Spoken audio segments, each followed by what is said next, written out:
તમે જુઓ છો કે આપણું એકદમ સરસ પરફેક્ટ એવું ગાજર કોબીનું ડ્રાય મંચુરિયન બની અને તૈયાર છે।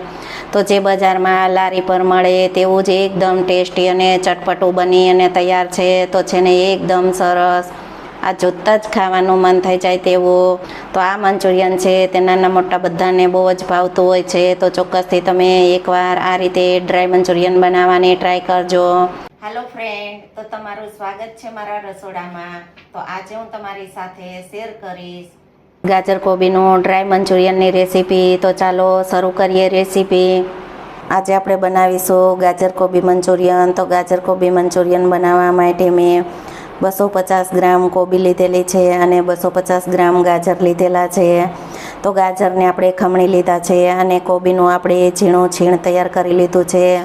તો છીણ આપણે ચોપરમાં તૈયાર કરેલું છે। તો આ રીતે તમે ચોપરની મદદથી ઝીણું છીણ તૈયાર કરી શકો અને તમે ખમણીની મદદથી ખમણી શકો। તો આ રીતે આપણે ઝીણું છીણ તૈયાર કરી લીધું છે। એ ગાજર કોબી મંચુરિયન છે તે ડ્રાય મંચુરિયન બનાવીશું। આપણે 250 ગ્રામ કોબી અને 250 ગ્રામ ગાજર સામે આપણે 100 ગ્રામ મેંદાના લોટનો ઉપયોગ કરીશું। 5 ચમચી જેટલો કોર્નફ્લોરનો ઉપયોગ કરીશું। જો તમારે કોર્નફ્લોરનો ઉપયોગ ન કરવો હોય તો તેને તમે સ્કીપ કરી શકો। 2 ચમચી જેટલો આપણે તેલ ઉમેરીશું। સ્વાદ પ્રમાણે મીઠું ઉમેરીશું। 1 ચપટી આપણે ખાવાના સોડા ઉમેરીશું। તો આપણે લોટને પહેલાં સારી રીતે મિક્સ કરી લેશું, ત્યાર પછી આપણે કોબી ગાજરનો ઉપયોગ કરીશું। એ કોબી અને ગાજર છે તેને ઉમેરી દેશું। તો આપણે લોટ બાંધવામાં આજીના મોટાનો કે સોયા સોસનો ઉપયોગ નથી કરવાનો। તો આપણે પાણીની જરૂર નથી, તો પાણીની જરૂર વગર આપણે આ રીતે લોટને બાંધી લેશું। લોટનો ઓછો ઉપયોગ કરી અને લોટને આપણે સારી રીતે મિક્સ કરી લેવાનો। તો તમે જોઈ શકો છો કે લોટ આપણે એકદમ સારી રીતે મિક્સ કરી લીધો છે। તો લોટનું મિશ્રણ આપણે આ રીતે તૈયાર કરી લેવાનું। તો તેમાં આપણે વધારે પડતા લોટનો પણ ઉપયોગ નહીં કરવાનો। જો તમે વધારે પડતા લોટનો ઉપયોગ કરશો તો મંચુરિયનના બોલ્સ છે તે કઠણ થશે, ખાવાની મજા નહીં આવે। તો તેના માટે આ રીતે જો તમે મંચુરિયન બનાવશો તો મંચુરિયન ખાવાની બહુ જ મજા આવશે અને એકદમ ટેસ્ટી પણ બનશે। તો તેલ આપણું ગરમ છે, તો આ રીતે આપણે મંચુરિયનના બોલ્સને તળી લેશું।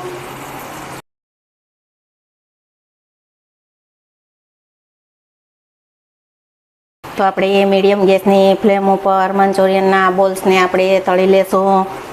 તો આપણે મંચુરિયનના બોલ્સ છે તેને મીડિયમ ગેસની ફ્લેમ ઉપર આપણે બ્રાઉન કલર ના થાય તેવા તળાવા દેવાના। જો બ્રાઉન કલર ના થશે તો ઉપરથી ક્રિસ્પી અને અંદરથી સોફ્ટ એવા રહેશે। તમે જોઈ શકો છો કે આપણા મંચુરિયનના બોલ્સ છે તે એકદમ સારા એવા બ્રાઉન કલરના થઈ ગયા છે। તો આ રીતે આપણે બધા જ બોલને તળી લેશું। જોઈ શકો છો કે આપણા મંચુરિયનના બોલ્સ એકદમ સારા એવા ક્રિસ્પી એવા થઈ ગયા છે। તો ઉપરથી એકદમ ક્રિસ્પી અને અંદરથી સોફ્ટ રહેશે। તો આ રીતે બધા જ બોલને આપણે પહેલાં તળી લેશું। તો આપણે મંચુરિયનના બોલ્સને આપણે ભાંગી અને જોશું। તો તમે જુઓ છો કે ઉપરથી એકદમ સારા એવા ક્રિસ્પી છે અને અંદરથી એકદમ સોફ્ટ। તો તમે જોઈ શકો છો, જો તમે આ રીતે મંચુરિયનના બોલ્સ બનાવશો તો એકદમ સારું એવું મંચુરિયન બનશે અને જે બજારમાં લારી પર મળે તેવું જ બનશે। તો આપણા મંચુરિયનના બોલ્સ છે તે બધા જ આપણે આ રીતે તળી લીધા છે। વઘાર માટે આપણે 1 નંગ ડુંગળી આ રીતે લાંબી સ્લાઇસમાં કટિંગ કરેલું છે। અડધી વાટકી આપણે કોબીનું આ રીતે લાંબી સ્લાઇસમાં કટિંગ કરેલું છે। 4 ચમચી આપણે લસણનું આ રીતે ઝીણું કટિંગ કરેલું છે અને અડધું ગાજર આપણે આ રીતે લાંબી સ્લાઇસમાં કટિંગ કરેલું છે। જો તમારી પાસે કેપ્સિકમ હોય તો તેનો પણ તમે ઉપયોગ કરી શકો। મારી પાસે અવેલેબલ નથી તો મેં કેપ્સિકમનો ઉપયોગ નથી કરેલો। તો આ બધી જ વસ્તુને આપણે આ રીતે લાંબી સ્લાઇસમાં કટિંગ કરી લેવાનું। કટિંગ કરી અને તેનો આપણે વઘાર કરવાનો। તો મંચુરિયનમાં આપણે કોઈ પણ સોસનો ઉપયોગ નથી કરવાનો, આપણે ટામેટા કેચઅપનો ઉપયોગ કરીશું। અને જે આ આપણે તૈયાર મસાલાનું પેકિંગ આવે તે લીધેલું છે, તો આપણે તૈયાર મસાલાના પેકિંગનો ઉપયોગ કરીશું। તો આપણે અડધા કપ જેટલું પાણી ઉમેરી અને તેની આપણે પેસ્ટ તૈયાર કરી લેશું। તો આપણે 1 પેકેટ લીધું હોય તો તેમાં આપણે અડધો કપ જેટલું પાણી ઉમેરી અને આ રીતે તેનું આપણે પેસ્ટ તૈયાર કરી લેવાની। મંચુરિયનના વઘાર માટે આપણે 1 મોટા ચમચા તેલનો ઉપયોગ કરેલો છે. તો તેલ ગરમ થઈ ગયું છે, તો પહેલાં આપણે લસણને ઉમેરીશું. લસણ 1 મિનિટ તેલમાં સતળાય ત્યાર પછી આપણે કોબીજ, ગાજર અને ડુંગળી ઉમેરીશું. તો 1 મિનિટ જેવું થઈ ગયું છે, તો આપણે કોબી, ગાજર અને ડુંગળીને ઉમેરી દેશું.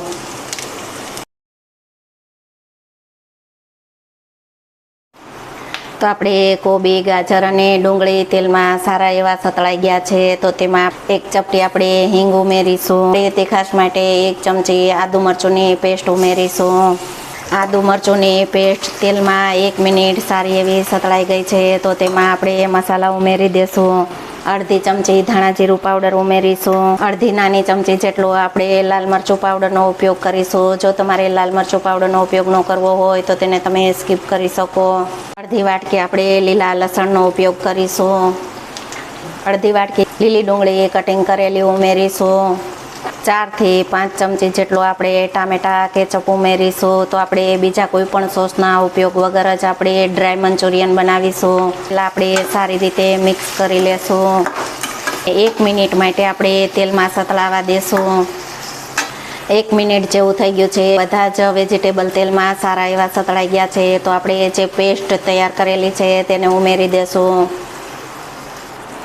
પેસ્ટ ઉમેરી અને સારી રીતે આપણે મિક્સ કરી 1 મિનિટ પછી આપણે 1 કપ જેટલું પાણી ઉમેરીશું. મંચુરિયનનો સોસ છે તે એકદમ સારો એવો ઉકળી ગયું છે. તો તેમાં સ્વાદ પ્રમાણે મીઠું ઉમેરીશું. મીઠું ઉમેરી અને તેને સારી રીતે મિક્સ કરી લેશું. તો તમે જોઈ શકો છો કે આપણો મંચુરિયનનો સોસ એકદમ સારો એવો પરફેક્ટ એવું તૈયાર થઈ ગયું છે અને એકદમ સારો એવો ઉકળી ગયું છે. તો તેમાં આપણે મંચુરિયનના બોલ્સ ઉમેરી દેશું. મંચુરિયનનો સોસ આ રીતે ઉકળે ત્યાર પછી આપણે તેમાં બોલ્સ છે તેને ઉમેરી દેવાના. તો ગેસની ફ્લેમને સ્લો કરી અને આપણે સારી રીતે મિક્સ કરી લેશું. મિક્સ કરી અને 2 થી 3 મિનિટ આપણે ચડવા દેશું.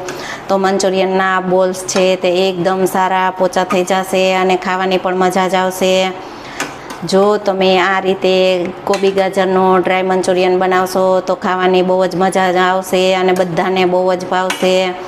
તો આ રીતે જો તમે મંચુરિયન બનાવશો તો એકદમ સરસ પરફેક્ટ જે બજારમાં લારી પર મળે તેવું જ બનશે. તો તમે જોઈ શકો છો કે આપણું જોરદાર સ્વાદ સાથે મંચુરિયન બની અને તૈયાર છે. તો છે ને એકદમ સરસ, આ જોતાં જ ખાવાનું મન થઈ જશે અને મોઢામાં પાણી આવી જશે. તો તમે જોઈ શકો છો કે છે ને એકદમ સરસ. જો તમને આ મંચુરિયનની રેસીપી ગમે તો વિડીયોને લાઇક, શેર, સબસ્ક્રાઈબ કરજો અને બાજુમાં રહેલ બેલ આઇકન દબાવવાનું ભૂલતા નહીં. તો સૌથી પહેલું નોટિફિકેશન તમને મળતું રહે. ઉપરથી આપણે થોડું લીલું લસણ ઉમેરીશું. તો આપણું ડ્રાય મંચુરિયન બની અને તૈયાર છે. તો છે ને એકદમ સરસ. તો આપણે આ ડ્રાય મંચુરિયનને ગરમા ગરમ સર્વ કરી લેશું. તો ડ્રાય મંચુરિયન છે તેને આપણે કોબીજના પાનમાં સર્વ કરીશું. તો આ રીતે આપણે જે કોબીજના મોટા અને તાજા સારા પાન હોય તેમાં આપણે આ રીતે કોઈ પણ વાસણમાં રાખી અને આપણે સર્વ કરી લેશું. તો તમે જોઈ શકો છો કે આપણા કોબીજના પાન છે તે એકદમ તાજા અને ફ્રેશ પાન છે. તમે જોઈ શકો છો કે આપણું ગાજર કોબી ડ્રાય મંચુરિયન બની અને તૈયાર છે. તો છે ને એકદમ સરસ, આ જોતાં જ ખાવાનું મન થઈ જશે અને મોઢામાં પાણી આવી જશે. તો ચોક્કસથી એકવાર આ રીતે કોબી ગાજરનું ડ્રાય મંચુરિયન બનાવવાની ટ્રાય કરજો. પહેલી જ વારમાં પરફેક્ટ એવું જ બનશે. જો તમે આ રીતે ડ્રાય મંચુરિયન ઘરે બનાવશો તો બજારનું મંચુરિયન છે તે તમે સાવ ભૂલી જ જશો. ઉપરથી આપણે થોડું લીલું લસણ ગાર્નિશિંગ કરીશું. તો તમે જુઓ છો કે આપણું એકદમ સરસ પરફેક્ટ એવું ગાજર કોબીનું ડ્રાય મંચુરિયન બની અને તૈયાર છે. તો જે બજારમાં લારી પર મળે તેવું જ એકદમ ટેસ્ટી અને ચટપટું છે ને એકદમ સરસ, આ જોતાં જ ખાવાનું મન થઈ જાય તેવું